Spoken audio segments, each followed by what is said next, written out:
put this on safari, the old logo. Colours and logos. Yeah, classic. Original shield. The Shaka Zulu. Oh, you've got the old nose on there too.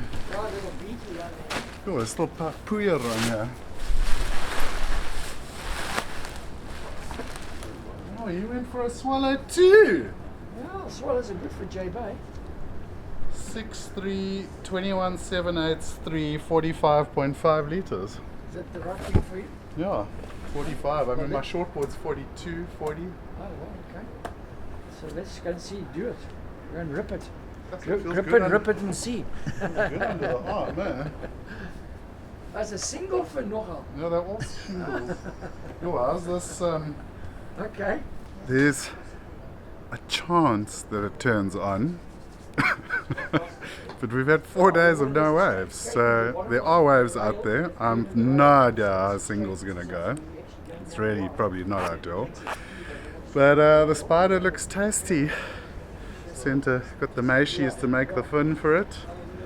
It's a 78 Tompson pipeline. So let's see how she goes at Jabba. Looks very interesting. I like the bottom. I like the bottom configuration. The double concave V in it. Looks very nice.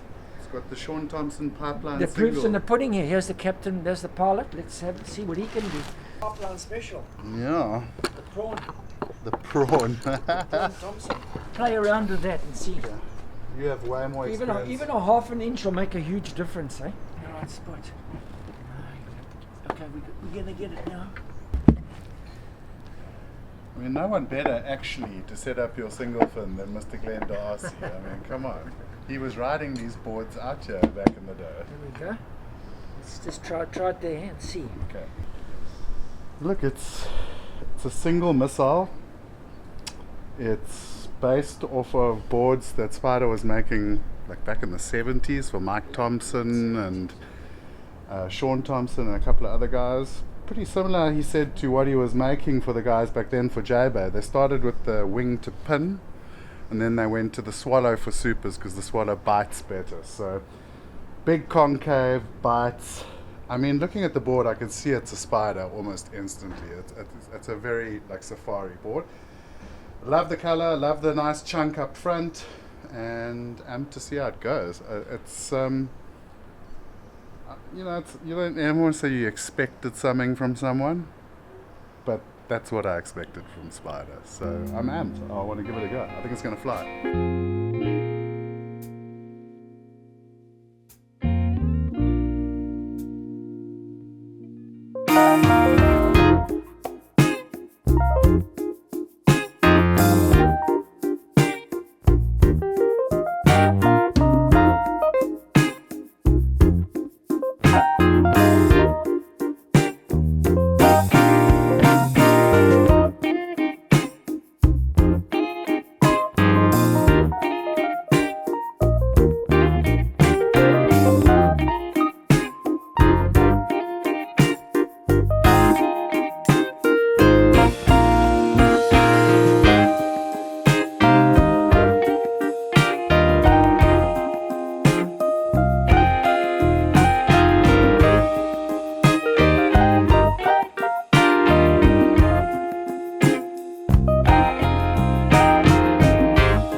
says it all. I mean, that is a serious part of South African surfing heritage, and I love that Spider put the old Safari logo on this board, because it's modeled off of surfboards that Safari were making for guys like Shaun Tompson, Mike Thompson, in the heyday of the start of professional surfing. And they were all on single fins. They weren't riding twins yet. It was just before the twin craze started, and the boards had shrunk.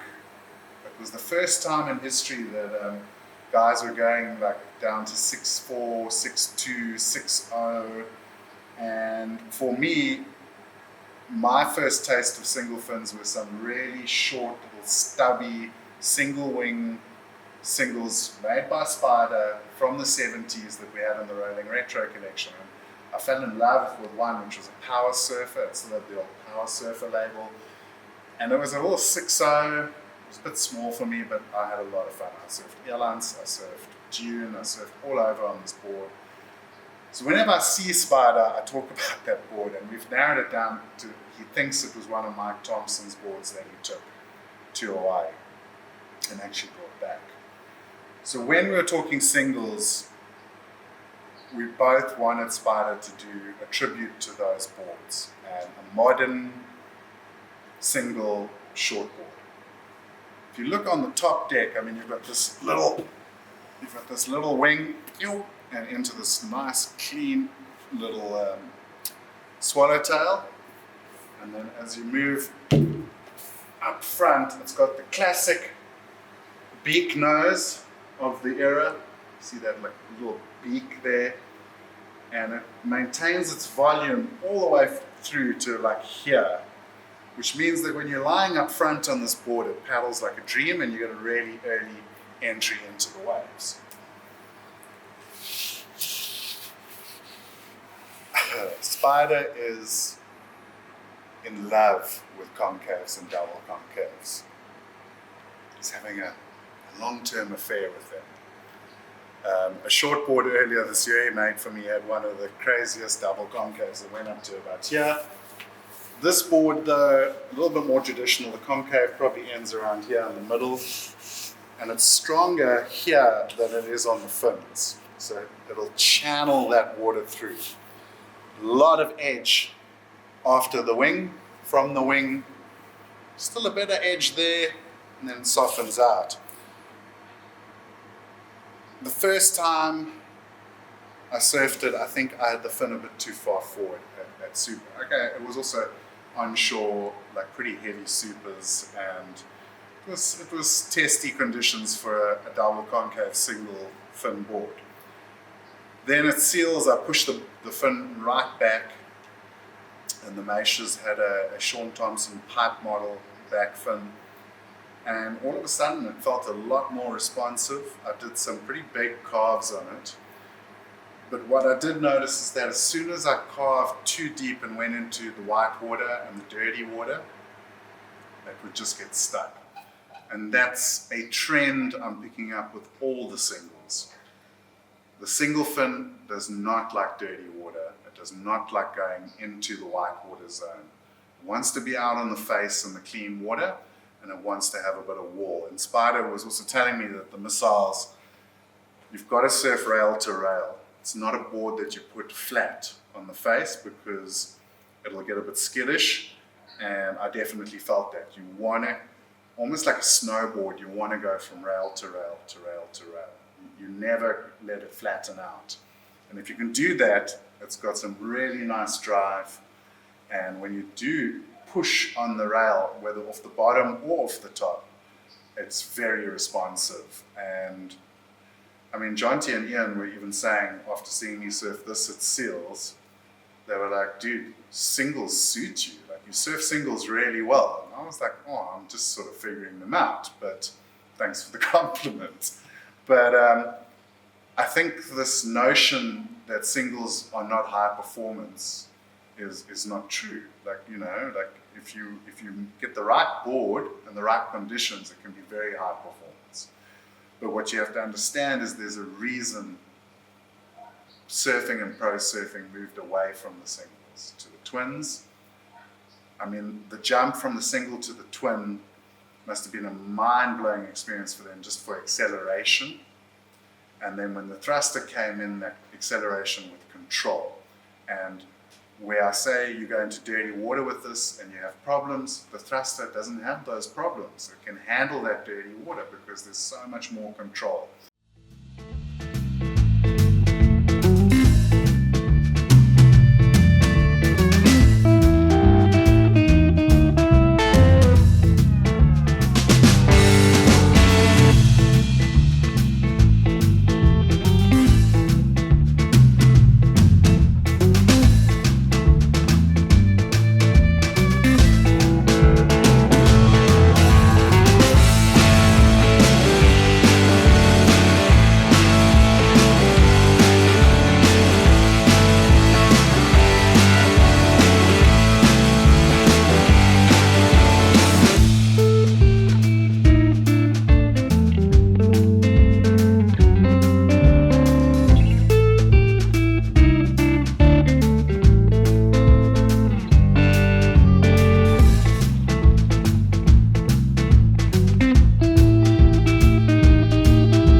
Tricky to surf.